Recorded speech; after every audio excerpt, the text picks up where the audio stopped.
course, Bunny here. Just wanted to give a little update. Decided to change things up with today's video and just do some stories from r/letsnotmeet, because trying to find creepypastas that I actually like is like ripping my brain apart. So I decided to just pull up Reddit and read off some recent Let's Not Meet stories, and hopefully you are thoroughly spooked by these real-life encounters.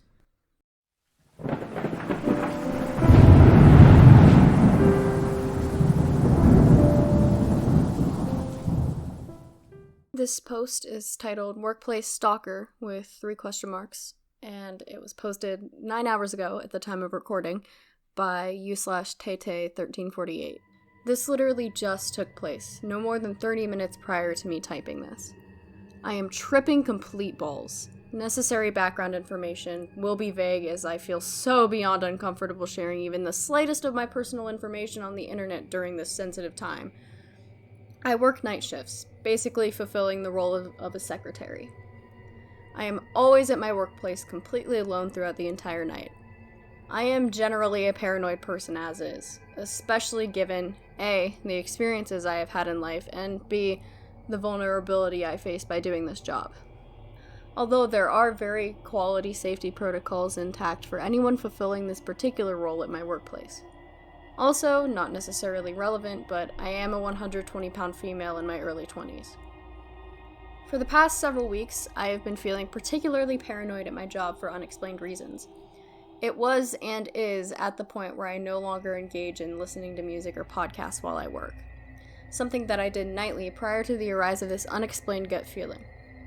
As is, there are plenty of loud noises within my environment at all times, or at least they sound particularly loud when everything is otherwise eerily silent. And within the last little bit, I was suddenly and inexplicably feeling too frightened and on edge to risk the thought of me not being able to hear my surroundings. Another detail that's important to this story is that there are windows everywhere in this building, and they're always going to be left with the blinds open, as per the request of my employer. Naturally, I chalked my growing anxiety up to the window situation, as this has made me uncomfortable since day one. The only place in the building in which I'm granted permission to close the blinds is the office that I use nightly. Unfortunately, this office is front-facing, and even with the blinds closed, would be an easily accessible point, alongside being one of the only locations in the building that would have the lights on during the evening hours. Anyways, tonight I basically said to hell with it and close the F out of those blinds. Tonight, single-handedly, my paranoia and anxiety was at a record high.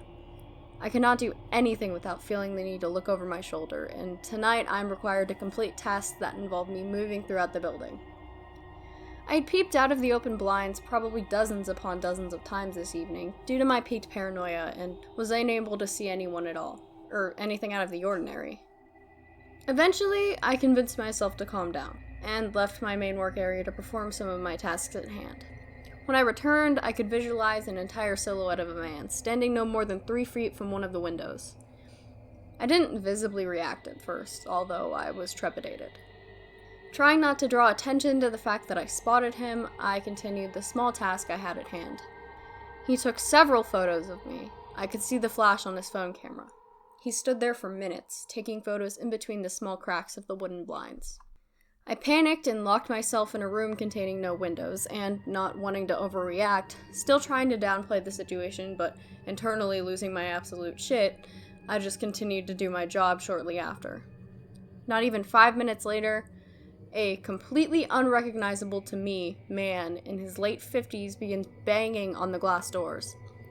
There are 2 sets of doors in place, and foolishly and in the most intimidated state, I unlocked and walked through the first door. He was yelling at me, and I was in a state of utter dread. We are now face to face, with nothing separating us but a thin pane of glass. This man starts demanding that I let him in to use the vending machine in our lobby. Spoiler alert, we don't have a vending machine. When I refuse him access to the building, he begins to go berserk, taking more photos of me, obviously assuming with sound reason that this had to have been the same man. Worse yet, during his fit of rage, in which he was slamming his fists against the glass doors, he called me by my first name. I do not wear a name tag or any type of identifier. This is currently being dealt with appropriately by my employer and the police. This next post is titled, "A Stranger Unlocked the Door to My Office," by Miraline. A little about me. I'm a personal trainer, and I share space in an office that also has an acupuncturist and a chiropractor. Usually they operate during the day, and I'll go around 7 to 8 p.m. at night to work out and do heavy lifting so their clients don't have to hear metal clinking or banging in another room. As a preface, every once in a while the door will unlock and a cleaning person will come in. The door will chime and they'll clean and leave. The family that cleans the building is Hispanic. Usually a taller man who is very nice and will clean our office, and a woman, I assume is his wife, will walk around with a trash bag and pick up the other buildings in this area. Tonight was the usual routine. Go to the office, drop off some paperwork, and squeeze in an evening workout. I'm putting away some stuff and printing off a few things, and I hear the door unlock. The door is older, and it makes a very distinct clink sound when the key turns in it. The door chimes in, and a man comes in, asking me in Spanish if he can come in. I don't speak Spanish, and he repeats in English, "Can I come inside?" Of course, I think it's one of the members of the family to come clean, and I say yes. It isn't until 10 minutes later, after I go to throw away something, I notice the trash is still there and the man is just sitting in front of the door. I didn't want to be rude, but I didn't understand why on a Sunday night at 8:30 p.m. this guy is just sitting here in the office alone with me. I text the chiropractor and I tell her what's going on, to which she calls me immediately and says, "You need to leave, there's a button on the alarm to notify the police. Do you want me to come over?" I tell her yes, and I grab my stuff and approach the man. I tell him I'm leaving for the night and turning on the alarm, so you need to leave. He looks at me and shakes his head and says no very firmly. I freeze up, thankful that I still have someone on the phone. I say, "Why are you here?" He mumbles something along the lines of, "I am on probation." I tell him that the office isn't for probation, and in my mind I'm thinking, why would someone be reporting to an officer at 8:30 p.m. on a Sunday? The office is holistic. We have Buddhas and incense around. It says Oriental Medicine on the door. He stands up and blocks the door. He starts asking what the office really is, and I tell him it's for an acupuncturist and other specialties. As I type this, I wonder why he cared to know. It wasn't for probation. Why would he care so much to know what the office was? I wonder if I made a mistake in telling him. He then pulls out his phone and begins to scroll through it. He says he doesn't know the address and maybe I can help him, suggesting I walk over to peer at his phone. I tell him I can't help him and he needs to leave. He scrolls for 5 minutes on his phone, and at this point I'm hoping the chiro will get here soon. He holds up his phone at me and shows me a random list of 20 to 30 addresses. I tell him, maybe what you're looking for is across the street, but not here. You need to leave. He seems hesitant to leave, but finally turns around and walks out slowly. As soon as he gets outside, I lock the door. I guess it didn't matter because this man somehow had a key and got in, but I locked the door as soon as I could. It was only then that I noticed there was a van parked in front of my car outside. This man gets in the passenger side, so he isn't alone. I decide to wait until the car leaves before I get in my own car. The way they parked, it would only take them backing up 5 feet to box me into the space. The van is huge with suicide doors on the back and then proceeds to wait for 15 minutes before slowly pulling out. It stops in front of the office, as if they're taking one last look at the building, and slowly pulls off. I wait and notice that they have only pulled up 50 feet, just out of my sight. They are still there and I can barely see the headlights. It's like they're waiting for something. Thankfully, the chiropractor pulled up in her car in time and the van was gone. The whole experience was unreal. I can't seem to wrap my head around it. The fact that this man came in with a key and acted like he was there for probation doesn't make any sense. It doesn't make sense at all. The fact he wanted to know what the office really was and he blocked the door is also bizarre. A few weeks ago, when I was moving equipment into this space, I felt like I was being watched. I ended up burning some sage and thought maybe I was just paranoid about being in a new space at night, but now I'm wondering if there was something I was picking up on and didn't know it yet. I will keep this updated as things progress. Hopefully that man doesn't come back in, and hopefully we get a security camera installed and the locks changed. Next post is from Deathstripe1. When I was younger, around 11 years old, my mother used to take me to visit her boyfriend who lived in one of the dodgier parts of town. It was always kind of a long walk, and me being a child, I would complain a lot. It was a very cold day when this incident happened, and I remember on one of the walks to his house we passed by a bus stop. Waiting at the bus stop was an older man with jet black hair and the creepiest grin you could imagine. I looked at him as we passed and he smiled at me, revealing that half of his teeth were missing. My mother didn't seem to notice this man. As we walked past, he got up and began to follow us. I looked behind and thought it was weird that he wasn't waiting for his bus anymore, but I didn't bother to say anything. We arrived at my mother's boyfriend's house, and I forgot about the man. He let me play Resident Evil 4 on his PS2, I ate a cheeseburger, watched a couple episodes of Friends. And then my mother said we were going to the corner shop to buy some milk and bread. We all put on our coats and headed around to the corner shop that was nearby. When we arrived, my mother and her boyfriend went to buy what they needed and told me to see if I wanted any chocolate or crisps or anything like that. When they turned the corner, I saw the man again, staring directly at me with the same smile he had earlier. I ignored him the best I could, examining the selection of crisps and chocolate they had, and grabbing whatever I wanted when I suddenly felt two hands underneath my armpits, picking me up. At first I was just confused. I turned around expecting my mother or her boyfriend to be picking me up, but it was that man, and he was already on his way out of the store with me in his grip, basically running. I screamed, obviously, and began crying, and that's when my mother screamed and ran towards me, putting her arm around the man's neck while her boyfriend grabbed me. And then she punched him, screaming and hitting all kinds of obscenities.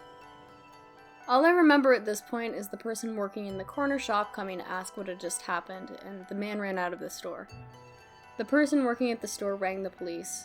When they arrived, I told them what happened and gave a description of the guy, and they said they would look into it. I never heard back from the police, and every time I go back to that part of town, I shiver at the thought at what could have happened if my mother didn't spot him leaving with me.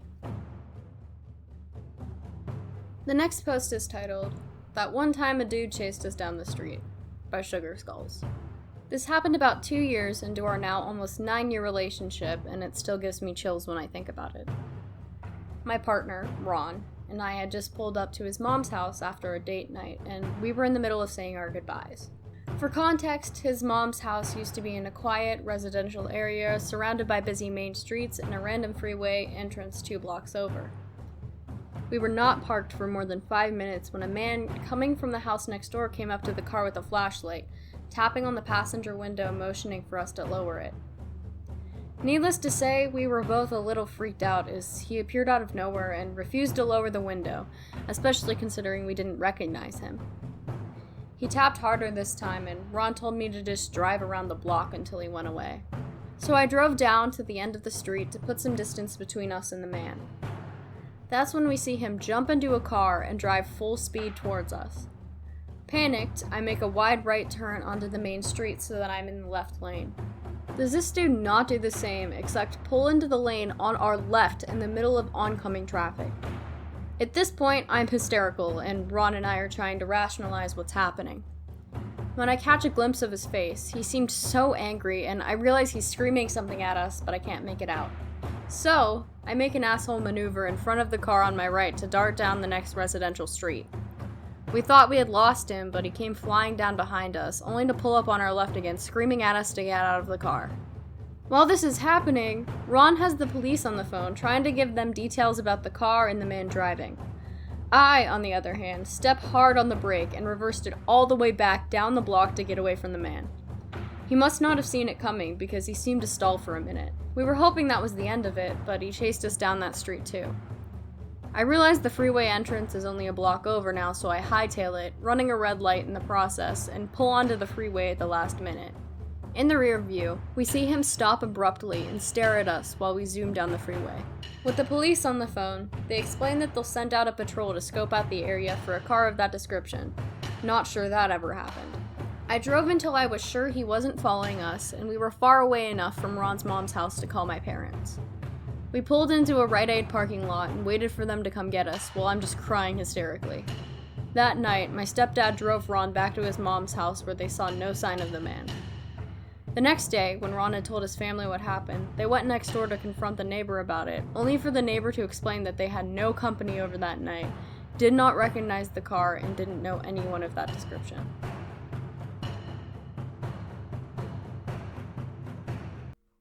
Let me know if you guys enjoyed this style of video. Also, just a disclaimer, for one, I edited some of the wording for clarity because a lot of it was redundant.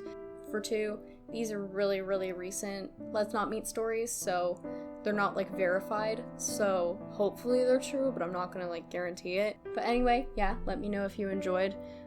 Leave suggestions down below in the comment section, and subscribe for more killer content.